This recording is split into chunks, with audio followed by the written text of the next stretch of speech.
After encouragement with the ball on day one in Perth, day two's batting collapse from England was so calamitous that supporters in the crowd found other ways to entertain themselves. England know vast improvements are needed in Brisbane, with Captain Ben Stokes remaining level-headed ahead of the day-night test.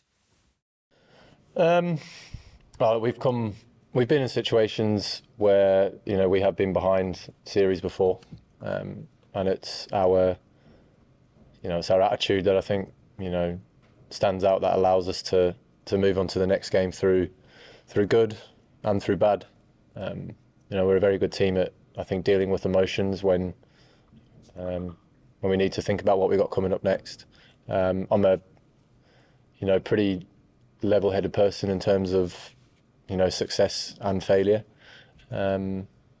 So yeah, I'll wake up in the morning, still be incredibly disappointed, but all of my focus and all of my energy will be going into getting the group back up, and moving our thoughts and what we need to do onto Brisbane.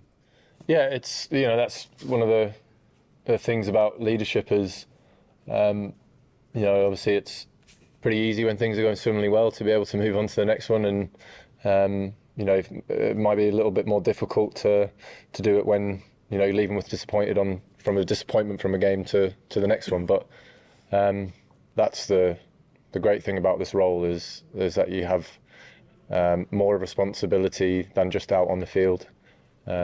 We've been here before, we know what it's like to lose a game. So look, we know that we are a good team at bouncing back. And yeah, it's up to me and Brendon and the other senior guys over the next however many days we've got before the next one to make sure that we're in the right place mentally that we need to be in to go into that Brisbane game and come out with a result. We've got stuff to do moving forward, and we know what we need to do, and yeah, me and Basil will do the right thing. Stokes is remaining resolute and maintaining faith in England's approach in Australia. Ahead of the next test in Brisbane, England have elected not to send any first-team players to play in a warm-up match in Canberra, a move which has been criticised by some cricket journalists, especially given the prowess shown by Australian batters in the first test in Perth. Travis Head scored a remarkable century, and Steve Smith captained his side well to the victory in the first test. I thought it was the right opportunity to do it. We probably, like Steve said, we probably missed the trick a little bit in the first thing. So I just felt like we lined up better that way. I played a lot of cricket with Jake as well. So I was pretty keen to try and take some pressure off him. I just felt like the moment was right. To have two batting behind Marn and Smudge at 3 and 4 feels right. Feels like that's settled. Two high quality players who have an exceptional record here. Batting in the first innings after 30 overs, it felt like the ball got a bit easier.